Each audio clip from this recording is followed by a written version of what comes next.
Price the lord. ಯೇಸು ಕ್ರಿಸ್ತನ ಹೆಸರಿನಲ್ಲಿ ನಿಮ್ಮನ್ನು ವಂದಿಸ್ತಾ ಇದ್ದೇವೆ. ಪ್ರೇರೆ, ನಾವು ಸ್ವಲ್ಪ ಹೊತ್ತು ದೇವರ ವಾಕ್ಯವನ್ನು ನಾವು ಧ್ಯಾನ ಮಾಡುವ. ಪಾಸ್ಟರ್ ಜಾನ್ ಅವರು ಒಳ್ಳೆ ರೀತಿಯಲ್ಲಿ ನಿಮ್ಮನ್ನು ಆರಾಧನೆ ನಡೆಸಿದರು. ಅದೇ ರೀತಿ ಪಾಸ್ಟರ್ ಜೋಸೆಫ್ ಅವರು ನಿಮ್ಮನ್ನು ಉತ್ತೇಜನ ವಾಕ್ಯದಲ್ಲಿ ನಡೆಸಿದರು. ನಾನು ನಂಬ್ತೇನೆ ನೀವು ಆನಂದ ಪಟ್ಟಿದ್ದೀರಿ. ಈಗ ನಾವು ಸ್ವಲ್ಪ ಹೊತ್ತು ದೇವರ ವಾಕ್ಯವನ್ನು ನಾವು ಧ್ಯಾನ ಮಾಡುವ. Thank you father. ಕರ್ತ ನಿನ್ನ ಆರಾಧಿಸ್ತಾ ಇದ್ದೇವೆ. ನಿನ್ನ ಪ್ರಸನ್ನತೆಗೋಸ್ಕರ ನಾವು ಸ್ತೋತ್ರವನ್ನು ಸಲ್ಲಿಸ್ತಾ ಇದ್ದೇವೆ. Holy Spirit, you are a great teacher. Our heart is open, our ears are open, O God. ಪವಿತ್ರ ಆತ್ಮ, ನಾವು ನಿನ್ನಿಂದ ನಡೆಸಲ್ಪಡುತ್ತೇವೆ.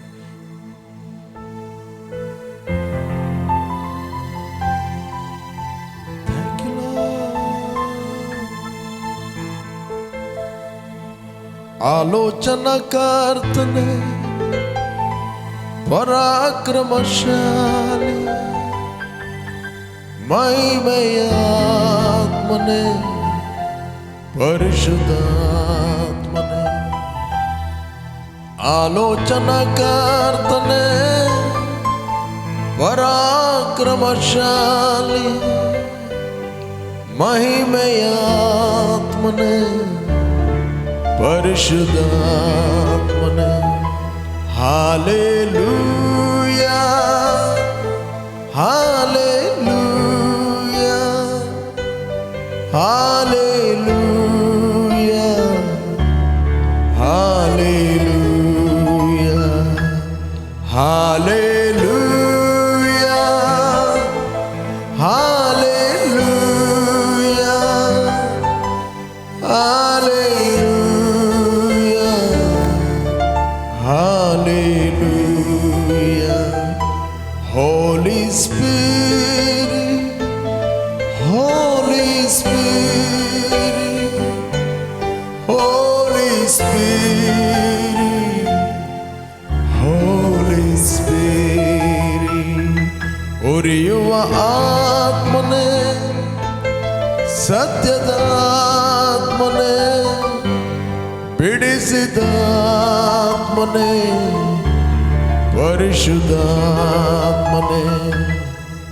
ಉರಿಯುವ ಆತ್ಮನೆ, ಸತ್ಯದ ಆತ್ಮನೆ, ಬಿಡಿಸಿದ ಆತ್ಮನೆ, ಪರಿಶುದ್ಧಾತ್ಮನೆ. Hallelujah, hallelujah, hallelujah, hallelujah, hallelujah, hallelujah, hallelujah, hallelujah.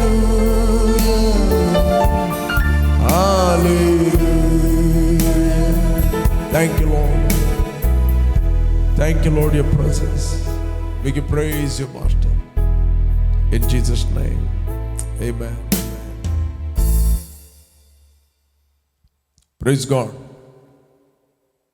ನಾವೊಂದು ವಚನವನ್ನು ಧ್ಯಾನ ಮಾಡುವ. ಅಪೊಸ್ತಲ ಪೌಲನು ಕೊಲೊಸ್ಸೆಯರಿಗೆ ಬರೆದ 4ನೇ ಅಧ್ಯಾಯ 2ನೇ ವಚನ. ಪ್ರಾರ್ಥನೆಯನ್ನು ತಪ್ಪದೆ ಮಾಡುವರಾಗಿ ಅದರಲ್ಲಿ ಎಚ್ಚರವಾಗಿದ್ದು ದೇವರಿಗೆ ಕೃತಜ್ಞತಾ ಸ್ತುತಿ ಮಾಡ್ರಿ. ದ ಇಂಪಾರ್ಟೆಂಟ್ ಅಪೊಸ್ತಲ ಪೌಲ ಹೇಳುತ್ತಾನೆ, ಪ್ರಾರ್ಥನೆಯನ್ನು ತಪ್ಪದೆ ಮಾಡ್ರಿ, ಅದರಲ್ಲಿ ಕೂಡ ಎಚ್ಚರವಾಗಿದ್ದು ದೇವರಿಗೆ ಕೃತಜ್ಞತಾ ಸ್ತುತಿಯನ್ನು ಮಾಡ್ರಿ. ಕೃತಜ್ಞತೆ ಅಂತ ಅಂದರೆ ಯಾರಾದರೂ ನಿಮಗೆ ಏನಾದರೂ ಹೆಲ್ಪ್ ಮಾಡಿದ್ರು, ಯಾರಾದರೂ ನಿಮಗೆ ಏನಾದರೂ ಕೊಟ್ಟರು, ನೀವು ಅವರಿಗೆ ಕೃತಜ್ಞತೆಯನ್ನು ಹೇಳ್ತೀರಿ. ಉಪಕಾರ ಸ್ತುತಿ. Praise God. ಅದಕ್ಕೋಸ್ಕರ ಇಲ್ಲಿ ಅಪೊಸ್ತಲ ಪೌಲ ಹೇಳ್ತಾನೆ, ಪ್ರಾರ್ಥನೆಯನ್ನು ತಪ್ಪದೆ ಮಾಡಿ. ಪ್ರಾರ್ಥನೆಯಲ್ಲಿ ಅನೇಕ ವಿಧದ ಪ್ರಾರ್ಥನೆ ಇದೆ. ನಂಬರ್ 1, ದ ಪ್ರೇಯರ್ ಅಂತ ಹೇಳಿದರೆ it's A relationship and fellowship with god. ದೇವರ ಒಟ್ಟಿಗೆ ನಮ್ಮ ಸಂಬಂಧವಾಗಿದೆ. ನೀವು ದೇವರೊಟ್ಟಿಗೆ ಅನ್ಯೋನ್ಯತೆ ಮಾಡುವಂಥದ್ದಾಗಿದೆ. ದೇವರೊಟ್ಟಿಗೆ ನೀವು ಮಾತಾಡುವಂಥದ್ದಾಗಿದೆ. ಮಾತಾಡುವಾಗ ಒಬ್ಬನು ಮಾತಾಡುವುದಿಲ್ಲ, ಮಾತಾಡುವಾಗ ಇಬ್ಬರು ಮಾತಾಡುತ್ತಾರೆ. ಎರಡು ಸಂಗತಿಗಳು ನಡೀತವೆ. ನೀನು ಮಾತಾಡುತ್ತಿ, ಮುಂದಿನವನು ಏನು ಹೇಳ್ತಾನೆ ಅದನ್ನು ಕೇಳುತ್ತಿ, ಆಗ ಮಾತ್ರ ಕನ್ವರ್ಸೇಷನ್ ಸ್ಟಾರ್ಟ್ ಆಗ್ತದೆ. ಕೇವಲ ಒಬ್ಬನೇ ಮಾತಾಡಿದರೆ, ನೀನು ಮಾತಾಡ್ತಾ ಇದ್ದಿ, ನೀನು ಏನನ್ನು ಕೇಳುವುದಿಲ್ಲ, ಅದು ಒನ್ ಸೈಡ್ ಆಯಿತು. ನಮ್ಮ ದೇವರು ಮಾತಾಡುವ ದೇವರಾಗಿದ್ದಾನೆ. ಹಿ ಸ್ಪೀಕಿಂಗ್. ಆತನು ಮಾತ್ರ ಮಾತಾಡುತ್ತಾನೆ. ಇಲ್ಲಿ ದ ಬೈಬಲ್ ಹೇಳುತ್ತದೆ, ಪ್ರಾರ್ಥನೆಯನ್ನು ತಪ್ಪದೆ ಮಾಡ್ರಿ. We need to pray. ಅದರಲ್ಲಿ ಎಚ್ಚರವಾಗಿದ್ದು ನೀವು ದೇವರಿಗೆ ಕೃತಜ್ಞತೆಯ ಸ್ತುತಿ ಮಾಡ್ರಿ. Praise God. ಫಾರ್ ಎಕ್ಸಾಂಪಲ್, ದೇವರ ರಾಜ್ಯವನ್ನು ಯೇಸು ಹೇಳಿದ, ಯಾವುದಕ್ಕೆ ನಾನು ಹೋಲಿಸಲಿ? ಒಬ್ಬನು ಬೀಜವನ್ನು ಬಿತ್ತುತ್ತಾನೆ, ಕಡೆಗೆ ಮಲಗುತ್ತಾನೆ, ಅವನಿಗೆ ಗೊತ್ತಿಲ್ಲದ ರೀತಿಯಲ್ಲಿ ಆ ಬೀಜ ಹುಟ್ಟಿ ಬೆಳೆಯುತ್ತದೆ. ಮಾರ್ಕನು ಬರೆದ ಸುವಾರ್ತೆಯಲ್ಲಿ 4:26 ವಚನ. ಒಬ್ಬನು ಬೀಜವನ್ನು ಬಿತ್ತುತ್ತಾನೆ, ಕಡೆಗೆ ಮಲಗುತ್ತಾನೆ, ಅವನಿಗೆ ಗೊತ್ತಿಲ್ಲದ ರೀತಿಯಲ್ಲಿ ಬೀಜ ಹುಟ್ಟಿ ಬೆಳೆಯುತ್ತದೆ. ಅದೇ ರೀತಿ ನಾವು ಪ್ರಾರ್ಥನೆ ಮಾಡುವಂಥದ್ದು ಅದೇನಂತ ಹೇಳಿದ್ರೆ, ಕಾಣದ ಲೋಕದಲ್ಲಿರುವ ದೇವರ ಹತ್ರ ನಾವು ಮಾತಾಡುವಂಥದ್ದು. You cannot feel God through your sense. You cannot see him. ನೀವು ಆತನ ನೋಡುವುದಿಲ್ಲ, ಆತನ ಫೀಲ್ ನಿಮಗೆ ಬರುವುದಿಲ್ಲ, ಆತನ ಸ್ಮೆಲ್ ನಿಮಗೆ ಬರುವುದಿಲ್ಲ, ಆತನ ಸ್ಪರ್ಶ ನಿಮಗೆ ಆಗುವುದಿಲ್ಲ. But you believe. ಯಾಕಂದ್ರೆ ನಾವು ಎರಡು ಲೋಕದಲ್ಲಿ ಜೀವಿಸ್ತಾ ಇದ್ದೇವೆ. ಒಂದು ಕಾಣುವಂಥ ಲೋಕ, ಮತ್ತೊಂದು ಕಾಣದ ಲೋಕ. ಕಾಣುವ ಲೋಕಕ್ಕೆ ನಾವು ಕಮ್ಯುನಿಕೇಟ್ ಮಾಡಬೇಕಾದ್ರೆ, ನಾವು ಸ್ಪಂದಿಸಬೇಕಾದ್ರೆ ನಮಗೆ ದೇವರು 5 ಇಂದ್ರಿಯಗಳನ್ನು ಕೊಟ್ಟಿದ್ದಾನೆ. ಆ 5 ಇಂದ್ರಿಯಗಳ ಮೂಲಕ ನಾವು ದೇವರನ್ನು ಕಮ್ಯುನಿಕೇಟ್ ಮಾಡ್ತೇವೆ, ಅಂದರೆ ಸ್ಪಂದಿಸ್ತೇವೆ. ಮನುಷ್ಯರನ್ನು ಸ್ಪಂದಿಸ್ತೇವೆ, ಕಮ್ಯುನಿಕೇಟ್ ಮಾಡ್ತೇವೆ. ಆದರೆ ದೇವರೊಟ್ಟಿಗೆ ನಾವು ಕಮ್ಯುನಿಕೇಟ್ ಮಾಡುವಂಥದ್ದು ನಮ್ಮ ಆತ್ಮದಲ್ಲಿ. Because god is A spirit. ದೇವರು ಆತ್ಮಸ್ವರೂಪಿಯಾಗಿದ್ದಾನೆ. ಅದಕ್ಕೆ ಸತ್ಯವೇದ ಹೇಳ್ತದೆ, ಕೊರಿಂಥರಿಗೆ ಬರೆದ 1:21 ವಚನದಲ್ಲಿ, ಲೋಕವು ಜ್ಞಾನವೆನಿಸುವ ಮಾರ್ಗದಿಂದ ದೇವರನ್ನು ತಿಳಿಯದೆ ಹೋದದ್ದು ಅದು ದೇವರ ಜ್ಞಾನದ ಸಂಕಲ್ಪ. ನಾನು ನಿಮಗೋಸ್ಕರ ಬೇಕಾದರೆ ಆ ವಚನವನ್ನು ನಾನು ಓದ್ತೇನೆ. 1 ಕೊರಿಂಥ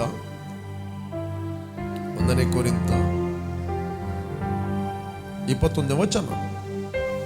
ಹೇಗೆಂದರೆ, ಲೋಕವು ಜ್ಞಾನವೆನಿಸುವ ಮಾರ್ಗದಿಂದ ದೇವರನ್ನು ತಿಳುಕೊಳ್ಳದೆ ಹೋದದ್ದು ದೇವರ ಜ್ಞಾನದ ಸಂಕಲ್ಪ. ಹೀಗಾದ ಮೇಲೆ ಹುಚ್ಚು ಮಾತು ಎನಿಸಿಕೊಂಡಿರುವ ನಮ್ಮ ಪ್ರಸಂಗದಿಂದಲೇ ನಂಬುವವರನ್ನು ರಕ್ಷಿಸುವುದು ದೇವರಿಗೆ ಒಳ್ಳೆಯದೆಂದು ತೋಚಿತು. ಓಕೆ, ಲೋಕದವರು ಏನು ಫೀಲ್ ಮಾಡ್ತಾರೆ, ಏನು ಅನಿಸ್ತಾರೆ, ಏನು ನೋಡ್ತಾರೆ, ಅದು ಅವರಿಗೆ ನಿಜ. ಇದು ಹುಚ್ಚು ಮಾತು. ಅದಕ್ಕೆ ಅಪೊಸ್ತಲ ಪೌಲ ಹೇಳ್ತಾನೆ, ಹುಚ್ಚು ಮಾತು ಎಂಬ ನಮ್ಮ ಪ್ರಸಂಗದಿಂದಲೇ ಅನೇಕರನ್ನು ರಕ್ಷಿಸುವುದು ದೇವರಿಗೆ ಒಳ್ಳೆಯದಂತ ತೋಚಿತು. Praise God. ನೀವು ಪ್ರಾರ್ಥನೆ ಮಾಡುವಾಗ ನೀವು ದೇವರನ್ನು ನೋಡ್ತೀರಿ. ಹೇಗೆ ನೋಡ್ತೀರಿ? Through the word of God. ದೇವರ ವಾಕ್ಯದ ಮೂಲಕ ನೀವು ದೇವರನ್ನು ನೋಡುತ್ತೀರಿ. ದೇವರು ನಿನ್ನ ನೋಡ್ತಾನೆ, ದೇವರು ನಿನ್ನ ಪ್ರಾರ್ಥನೆ ಕೇಳ್ತಾನೆ, ದೇವರನ್ನೊಟ್ಟಿಗೆ ಇದ್ದಾನೆ ಅಂತ ಹೇಳುವ ಪ್ರೂಫ್ ಯಾವುದಂತ ಹೇಳಿದ್ರೆ, ಆಧಾರ ಯಾವುದಂತ ಹೇಳಿದ್ರೆ, ಅದು ದೇವರ ವಾಕ್ಯ. ನೀವು ಎಷ್ಟು ಸ್ಪಷ್ಟವಾಗಿ ನಿಮ್ಮ ಕನ್ನಡಿಯನ್ನು ನಂಬುತ್ತೀರಿ? ನಿಮ್ಮ ಮುಖ ಹೇಗಿದೆ? ನಿನ್ನ ಮುಖದಲ್ಲಿ ಏನಿದೆ? ನೀನು ಚಂದ ಕಾಣ್ತಾ ಇದೆಯಾ? ಹೇಗೆ ಕಾಣ್ತಾ ಇದೆಯಾ? ಹುಟ್ಟು ಮುಖವನ್ನು ನಾವು ನೋಡಲಿಲ್ಲ, ಆದರೆ ನಾವು ನಮ್ಮ ಹುಟ್ಟು ಮುಖವನ್ನು ಬೇರೆಯವರು ನೋಡಿದ್ದಾರೆ. ನಮ್ಮ ಹುಟ್ಟು ಮುಖವನ್ನು ನಾವು ನೋಡಿದ್ದು ಮಿರರ್ ಅಥವಾ ಕನ್ನಡಿಯ ಮುಖಾಂತರ ಮಾತ್ರ. ಬೇರೆ ಹೇಗೆ ಕಣ್ಣು ತಿರುಗಿಸಿದವರು ನಮ್ಮ ಮುಖ ನಮಗೆ ಕಾಣುವುದಿಲ್ಲ. Praise God. ನಮ್ಮ ಮುಖವನ್ನು ನಾವು ನೋಡಿದ್ದು ಒಂದು ಫೋಟೋ ತೆಗೆದು, ಇಲ್ಲ ಅಂತ ಹೇಳಿದ್ರೆ ಮಿರರ್ನ ಮೂಲಕ ನಮ್ಮ ಮುಖವನ್ನು ನೋಡುತ್ತೆ. ಅದೇ ಇಡೀ ಲೋಕ ನಮ್ಮ ಮುಖವನ್ನು ನೋಡ್ತದೆ. ಅದೇ ರೀತಿ ನಾವು ದೇವರನ್ನು ಮತ್ತು ನಮ್ಮ ಒಳಗಿನ ಮನುಷ್ಯನನ್ನು ನಾವು ದೇವರ ವಾಕ್ಯ ಎಂಬ ಕನ್ನಡಿಯ ಮೂಲಕ ನಾವು ನೋಡುತ್ತೇವೆ. ಅದಕ್ಕೆ ದೇವರ ವಾಕ್ಯವನ್ನು ಕೇವಲ ಕೇಳುವವರು ಮಾತ್ರ ಆಗಬೇಡ್ರಿ, ದೇವರ ವಾಕ್ಯವನ್ನು ಮಾಡುವವರಾಗಿರಿ. ಇಲ್ಲಿ ಸತ್ಯವೇದ ಹೇಳ್ತದೆ, ಯಾಕೋಬನು ಬರೆದ ಪತ್ರಿಕೆಯಲ್ಲಿ 1ನೇ ಅಧ್ಯಾಯ 22ನೇ ವಚನ, ವಾಕ್ಯದ ಪ್ರಕಾರ ನಡೆಯುವವರಾಗಿರಿ, ಅದನ್ನು ಕೇಳುವವರು ಮಾತ್ರವೇ ಆಗಿದ್ದು ನಿಮ್ಮನ್ನು ನೀವು ಮೋಸಗೊಳಿಸಬೇಡ್ರಿ, ನಿಮ್ಮನ್ನು ನೀವು ಡಿಸೀವ್ ಮಾಡಬೇಡ್ರಿ, ನಿಮ್ಮನ್ನು ನೀವು ವಂಚಿಸಬೇಡ್ರಿ, ನಿಮ್ಮನ್ನು ನೀವು ಮೋಸ ಮಾಡಬೇಡ್ರಿ. ನಾವು ಅನೇಕ ಕಡೆಯಲ್ಲಿ ನಾವು ಕೇಳ್ತಾ ಇದ್ದೇವೆ, ಇತರರನ್ನು ಮೋಸ ಮಾಡಬೇಡ್ರಿ, ಇತರನ್ನು ವಂಚಿಸಬೇಡ್ರಿ, ಇತರಿಗೆ ಕೇಡು ಮಾಡಬೇಡ್ರಿ ಅಂತ. ಇಲ್ಲಿ ಸತ್ಯವೇದ ಹೇಳ್ತೇವೆ, ನಿಮ್ಮನ್ನೇ ನೀವು ಮೋಸ ಮಾಡಬೇಡ್ರಿ, ನಿಮ್ಮನ್ನೇ ನೀವು ಡಿಸೀವ್ ಮಾಡಬೇಡ್ರಿ, ನಿಮ್ಮನ್ನು ನೀವು ವಂಚಿಸಬೇಡ್ರಿ. ಓಕೆ. 23 ಯಾವನಾದರೂ ವಾಕ್ಯವನ್ನು ಕೇಳುವನಾದರೂ ಅದರ ಪ್ರಕಾರ ನಡೆಯದಿದ್ದರೆ ಅವನು ಕನ್ನಡಿಯಲ್ಲಿ ತನ್ನ ಹುಟ್ಟು ಮುಖವನ್ನು ನೋಡಿದ ಮನುಷ್ಯನಂತಿರುವನು. ಇವನು ತನ್ನನ್ನು ನೋಡಿಕೊಂಡು ಹೋಗಿ ತಾನು ಹೀಗೇನೇ ಇದ್ದೇನೆಂಬುದನ್ನು ಆ ಕ್ಷಣವೇ ಮರೆತು ಬಿಡುವ ವ್ಯಕ್ತಿ. ಇವತ್ತು ನೀವೇನೇ ಪ್ರಾರ್ಥನೆ ಮಾಡಬೇಕಾದ್ರೆ you need word of God. ದೇವರ ವಾಕ್ಯ ಇಲ್ಲ ಅಂತ ಹೇಳಿದ್ರೆ ನೀವು ಪ್ರಾರ್ಥನೆ ಮಾಡಲಿಕ್ಕೆ ಆಗೋದಿಲ್ಲ. ನೀವು ಅನಿಸ್ಬೋದು, 8 ಗಂಟೆ ನಾನು ಪ್ರಾರ್ಥನೆ ಮಾಡಿದೆ, ಮೊಣಕಲಾಗಿದೆ, ನಾನು ಓಲ್ಡ್ ಪ್ರಾರ್ಥನೆಯಲ್ಲಿರೋದು. ಎಂತ ಪ್ರಾರ್ಥನೆ ಮಾಡ್ತಾ ಇದ್ದೀವಿ ವಿದೌಟ್ ವರ್ಡ್? ದೇವರ ವಾಕ್ಯ ಹೇಳ್ತಿದೆ, 28ನೇ ಅಧ್ಯಾಯದಲ್ಲಿ ನಾನು ನಿಮಗೋಸ್ಕರ ಒಂದು ವಚನವನ್ನು ನಾನು ಓದ್ತೇನೆ. I will read for you. ಜಾನೋಕ್ತಿ 28 ಓದಿದ್ದೇನೆ. 9ನೇ ವಚನ, ಧರ್ಮೋಪದೇಶಕ್ಕೆ ಕಿವಿಗೊಡದವನ ಮಾಡುವ ದೇವ ಪ್ರಾರ್ಥನೆಯು ಅಸಹ್ಯ. Praise God. ದೇವರ ವಾಕ್ಯಕ್ಕೆ ಕಿವಿಗೊಡದೆ ಅವನು ಮಾಡುವಂತ ಪ್ರಾರ್ಥನೆ ದೇವರಿಗೆ ಅಸಹ್ಯ ಅಂತೆ. ಅಸಹ್ಯ, ಅದು ಒಂದು ರೀತಿ ಅಸಹ್ಯವಾಗಿ ಎಣಿಸಲ್ಪಡುತ್ತದೆ. Wasting your time. Without word you cannot see God. Without word, ದೇವರ ವಾಕ್ಯ ಇಲ್ಲದೆ ನೀವು ದೇವರನ್ನು ನೋಡ್ಲಿಕ್ಕೆ ಆಗುವುದಿಲ್ಲ. ಯಾಕಂತ ಹೇಳಿದ್ರೆ ಕಾಣದ ಲೋಕದಲ್ಲಿ ದೇವದೂತರಿದ್ದಾರೆ, ಕಾಣದ ಲೋಕದಲ್ಲಿ ದೇವರಿದ್ದಾನೆ. ದೇವರು ಹೇಗಿದ್ದಾನೆ, ಯಾವ ರೀತಿ ಇದ್ದಾನೆ, ಎಲ್ಲ ವಾಕ್ಯದಲ್ಲಿ ವರ್ಣಿಸಲ್ಪಟ್ಟಿದೆ. Praise God. ಆಕಾಶವು ಆತನ ಸಿಂಹಾಸನ, ಭೂಮಿಯು ಆತನ ಪಾದಪೀಠ. ಆತನು ಹಾಗೆ ಇದ್ದಾನೆ ವಾಕ್ಯದಲ್ಲಿ ಬರೆದ ಪ್ರಕಾರ. ಆದ್ದರಿಂದ ನಾನು ನಿಮಗೆ ಎನ್ಕರೇಜ್ ಮಾಡುತ್ತೇನೆ, through the word of God you can see God, you can see yourself, you can see angels. ಮತ್ತು ದೇವರು ತನ್ನ ವಾಕ್ಯವನ್ನು ಸುಳ್ಳು ಹೇಳುವುದಿಲ್ಲ. ಆತನು ಸುಳ್ಳು ಹೇಳುವ ದೇವರಲ್ಲ. ಆತನ ವಾಕ್ಯ ನಿನ್ನೆ, ಇವತ್ತು, ನಾಳೆ ಏಕರೀತಿಯಾಗಿದೆ. ನೀವು ಯಾವುದೇ ಒಂದು ವಾಕ್ಯವನ್ನು ಹಿಡಿದು ಪ್ರಾರ್ಥನೆ ಮಾಡುತ್ತೀರಿ. ಯೇಸು ಹೇಳಿದ, ನೀವು ಪ್ರಾರ್ಥನೆಯಲ್ಲಿ ಏನೇನೋ ಪ್ರಾರ್ಥನೆ ಮಾಡಿದ್ದೀರೋ ಅದು ನಂಬಿರಿ, ಅದು ಸಿಕ್ಕಿದೆ ಎಂದು. ರೈಟ್. ಮಾರ್ಕನು ಬರೆದ ಸುವಾರ್ತೆಯಲ್ಲಿ 11ನೇ ಅಧ್ಯಾಯ 24ನೇ ವಚನದಲ್ಲಿ ನೋಡ್ತೇವೆ, ನೀವು ಪ್ರಾರ್ಥನೆಯಲ್ಲಿ ಏನೇನೋ ಪ್ರಾರ್ಥನೆ ಮಾಡಿದ್ದೀರೋ ನಂಬಿರಿ, ಅದು ಸಿಕ್ಕಿದೆ ಎಂದು. ಅದರ ಅರ್ಥ ಗಾಡ್ ಇಸ್ ಎ ಫೇತ್ಫುಲ್. ಒಂದಿನ ಒಬ್ಬ ದೇವ ಸೇವಕ, ಆತನು ಅನೇಕರನ್ನು ಪ್ರಾರ್ಥನೆ ಕರೆದಾಗ ಅವನು ಪ್ರೇಯರ್ ಮಾಡಿದ, ಕಳಿಸಿಬಿಟ್ಟ. ದೇವರು ಹೇಳಿದರು, ಅನೇಕರು ಅವರು ಉತ್ತರವನ್ನು ರಿಸೀವ್ ಮಾಡಲಿಲ್ಲ ಅಂತ. ದೇವರು ಹೇಳಲಿಲ್ಲ ನಾನು ಪ್ರಾರ್ಥನೆಗೆ ಉತ್ತರ ಕೊಡಲಿಲ್ಲ ಅಂತ, ಅವರು ಹೊಂದಲಿಲ್ಲ ಅಂತ ಹೇಳಿದ್ರು. That is their problem. Every time ನೀವು ಪ್ರಾರ್ಥನೆ ಮಾಡುವಾಗ ನಿಮ್ಮ ಪ್ರಾರ್ಥನೆಯನ್ನು ದೇವರು ಕೇಳ್ತಾನೆ, because of Jesus. Praise God. ಯೇಸು ಸುಳ್ಳು ಹೇಳುವುದಿಲ್ಲ, ದೇವರು ಸುಳ್ಳು ಹೇಳುವುದಿಲ್ಲ. This is not a answer problem, this is a receiving problem. Praise God. Receiving problem. ಅದಕ್ಕೋಸ್ಕರ ಪ್ರಾರ್ಥನೆಯನ್ನು ತಪ್ಪದೆ ಮಾಡ್ರಿ, ಅದರಲ್ಲಿ ಎಚ್ಚರವಾಗಿದ್ದು ದೇವರಿಗೆ ಕೃತಜ್ಞತೆಯನ್ನು ಸಲ್ಲಿಸಿರಿ.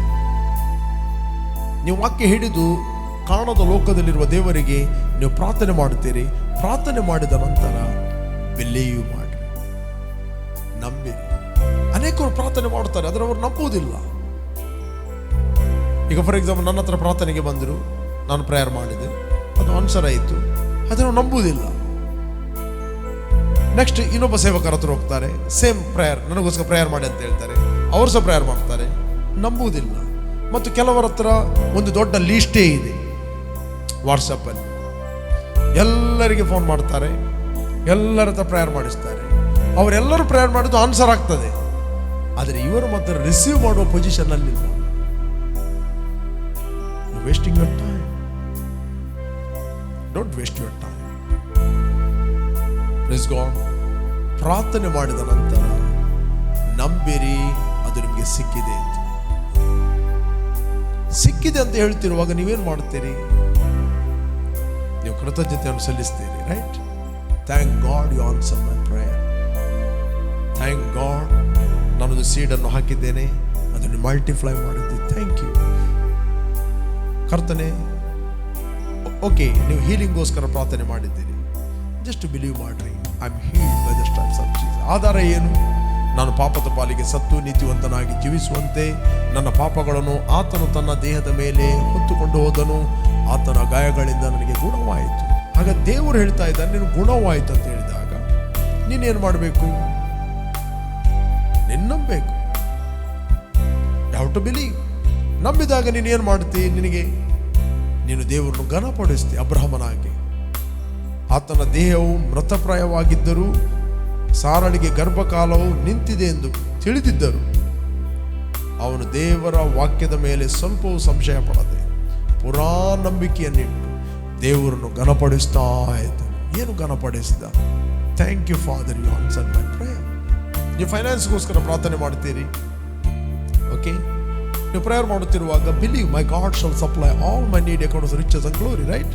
ಬಿಲೀವ್ ಮಾಡಿದಿರಿ. Father, I receive it. ನಾನು ನಂಬುತ್ತೇನೆ, ನನಗೆ ಒದಗಿಸಿ ಕೊಟ್ಟಿದ್ದೆ, ಅದಕ್ಕೋಸ್ಕರ ಸ್ತೋತ್ರ. ನಿನ್ನ ಮೈಂಡಲ್ಲಿ ಅನೇಕ ಥಾಟ್ಗಳು ಬರ್ಬೋದು, ಅನೇಕ ಆಲೋಚನೆಗಳು ಬರ್ಬೋದು, ಅನೇಕ ಅವರು ಕೊಡ್ಬೋದಾ, ಇವರು ಕೊಡ್ಬೋದಾ, ಅವರಿಂದ ಬರ್ಬೋದು, ಇವರಿಂದ ಬರ್ಬೋದಾ, ಅನೇಕ ಸೋರ್ಸ್ಗಳನ್ನು, ಮೂಲಗಳನ್ನು ನೀವು ನೋಡ್ಬೋದು. ಅವರು ನಿಮಗೆ ಮೂಲ ಅಲ್ಲ, ದೇವರ ವಾಕ್ಯ ಮೂಲ. ದೇವರು ಯಾರನ್ನು ಬೇಕಾದ ನಿನಗೆ ಉಪಯೋಗಿಸ್ಬೋದು. ದೇವರು ನಿನಗೋಸ್ಕರ ಜಿಪುಣ ವ್ಯಕ್ತಿಯನ್ನು ಉಪಯೋಗಿಸ್ಬೋದು. ನೀನು ನೆನೆಸದ ವ್ಯಕ್ತಿಯನ್ನು ದೇವರು ನಿನಗೋಸ್ಕರ ಉಪಯೋಗಿಸ್ಬೋದು. ನೀನು ಆಲೋಚನೆ ಮಾಡಲೇ ಇಲ್ಲ, ಇವನು ನಿನಗೆ ಹೆಲ್ಪ್ ಮಾಡ್ತಾನಂತ. ಕಡೆಗೆ ಅವನು ಹೆಲ್ಪ್ ಮಾಡಿದಾಗ ಎಲ್ಲರನ್ನು ದೂರಲಿಕ್ಕೆ ಹೋಗಬೇಡ. ನನ್ನ ಕಷ್ಟ ಕಾಲದಲ್ಲಿ ನನಗೆ ಯಾರು ಹೆಲ್ಪ್ ಮಾಡಲಿಲ್ಲ, ಇವನು ಹೆಲ್ಪ್ ಮಾಡಿದ. ನೋ, ದೇವರಿಂದ ಹೊರತು ಮನುಷ್ಯನಿಗೆ ಏನು ದೊರೆಯುವುದಿಲ್ಲ ಪ್ರಿಯರೇ. ದೇವರಿಂದ ಹೊರತು ಮನುಷ್ಯನಿಗೆ ಏನು ಸಿಗುವುದಿಲ್ಲ.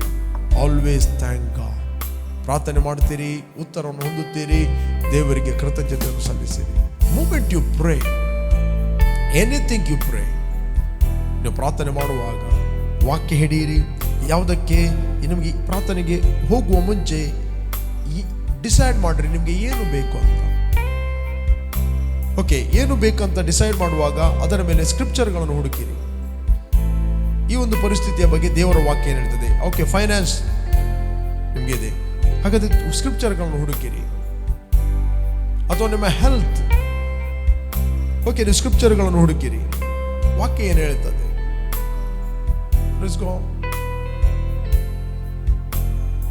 ಆ ವಚನ ಹಿಡಿದು ಪ್ರಾರ್ಥಿಸಿರಿ.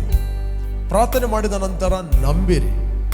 ನಂಬಿದ ನಂತರ ದೇವರಿಗೆ ಕೃತಜ್ಞತೆಯನ್ನು ಸಲ್ಲಿಸಿರಿ. ನಾನು ಹೇಳ್ತೇನೆ, ಯೇಸು ಹೇಳಿದ ದೇವರ ರಾಜ್ಯವನ್ನು ನಾನು ಯಾವುದಕ್ಕೆ ಹೋಲಿಸಲಿ? It is a function in the kingdom of God. ದೇವರ ರಾಜ್ಯವು ಫಂಕ್ಷನ್ ಆಗುತ್ತದೆ.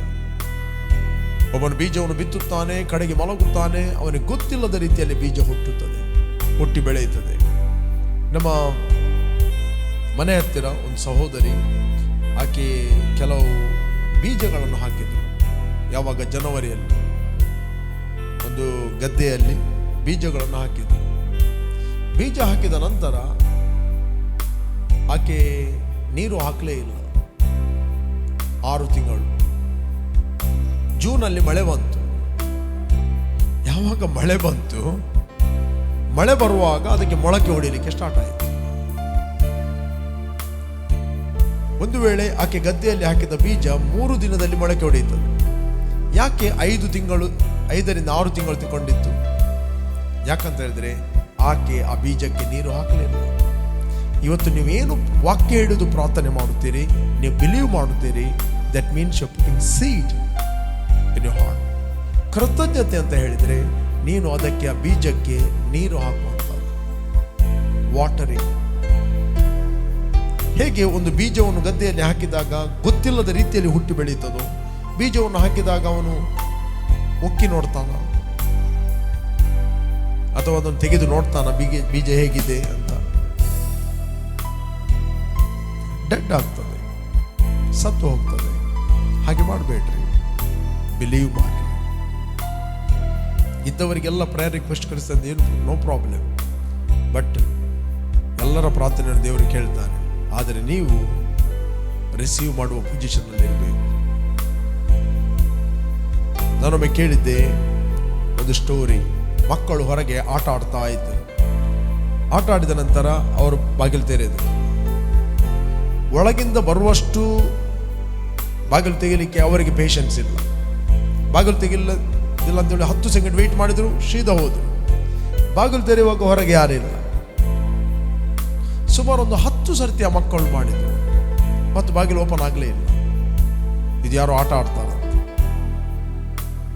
ಅದೇ ನಮ್ಮ ದೇವರು ಹಾಗೆ ಅಲ್ಲ. ನೀನು ಎಷ್ಟು ಸರ್ತಿ ಪ್ರಾರ್ಥನೆ ಮಾಡಿದ್ರು, He will open the door for you. Praise God. But patiently wait. Okay? Discourage ಆಗಬೇಡ್ರಿ. ಎಲ್ಲಿಂದ ನೀವು ವಾಚ್ ಮಾಡ್ತಾ ಇದ್ದೀರಿ, ಡಿಸ್ಕರೇಜ್ ಆಗಬೇಡ್ರಿ. when you accepted Christ, ನಿಮಗೆ ನೀವು ಯೋಗ್ಯರಾಗಿದ್ದೀರಿ ನಿಮ್ಮ ಪ್ರಾರ್ಥನೆಗೆ ಉತ್ತರವನ್ನು ಹೊಂದಲಿಕ್ಕೆ. Jesus loves you so much. ಅದರಿಂದ ಪ್ರಾರ್ಥನೆ ಮಾಡಿ. ನಿಮ್ಮ ಫ್ಯಾಮಿಲಿಗೋಸ್ಕರ, ಕುಟುಂಬಗೋಸ್ಕರ, ಪರ್ಸನಲ್ ಜೀವಿತಗೋಸ್ಕರ, ದೇಶಕ್ಕೋಸ್ಕರ ಪ್ರಾರ್ಥನೆ ಮಾಡಿರಿ. ಪ್ರಾರ್ಥನೆ ಮಾಡಿದ ನಂತರ ನಂಬಿರಿ, ಅದನ್ನು ಬರೆದಿಡ್ರಿ, ದೇವರಿಗೆ ಕೃತಜ್ಞತೆಯನ್ನು ಸಲ್ಲಿಸಿರಿ. ನಾವು ಪ್ರಾರ್ಥನೆ ಮಾಡೋಣ. ಒಂದು ವೇಳೆ ನೀವು ಯೇಸುವನ್ನು ಅಂಗೀಕಾರ ಮಾಡದಿದ್ದರೆ, this is your right time. Call Jesus in your heart. Father, I rejoice in your presence. ಭೂಮಿ ಆಕಾಶಕ್ಕೆ ಉಂಟು ಮಾಡಿದ್ದೇವರೇ, ನೀನು ನನ್ನ ಮೇಲೆ ಪ್ರೀತಿ ಮಾಡಿ ನಿನ್ನ ಒಬ್ಬನೇ ಮಗನಾದ ಯೇಸುವನ್ನು ಈ ಲೋಕಕ್ಕೆ ಕಳುಹಿಸಿದ. ಆತ ನನಗೋಸ್ಕರ ಹೂಣಲ್ಪಟ್ಟು 3ನೇ ದಿನ ಸತ್ತವರ ಒಳಗಿಂದ ಎದ್ದು ಬಂದನೆಂದು ನಾನು ನಂಬುತ್ತೇನೆ. ನಾನು ನನ್ನ ಹೃದಯದಲ್ಲಿ ನಂಬುತ್ತೇನೆ. ನನ್ನ ಪಾಪಗಳು ಪರಿಹಾರವಾಗಿ ನನಗೆ ಬಿಡುಗಡೆ ಆಯಿತು. ಬಾಯಿಂದ ನಾನು ಅರಿಕೆ ಮಾಡುತ್ತೇನೆ, ಯೇಸುವೆ ನನ್ನ ಕರ್ತನೆಂದು. ನೀನು ವಾಗ್ದಾನ ಮಾಡಿದ ಪವಿತ್ರ ಆತ್ಮನಿಂದ ನನ್ನನ್ನು ತುಂಬಿಸು. Fill me with your Holy Spirit.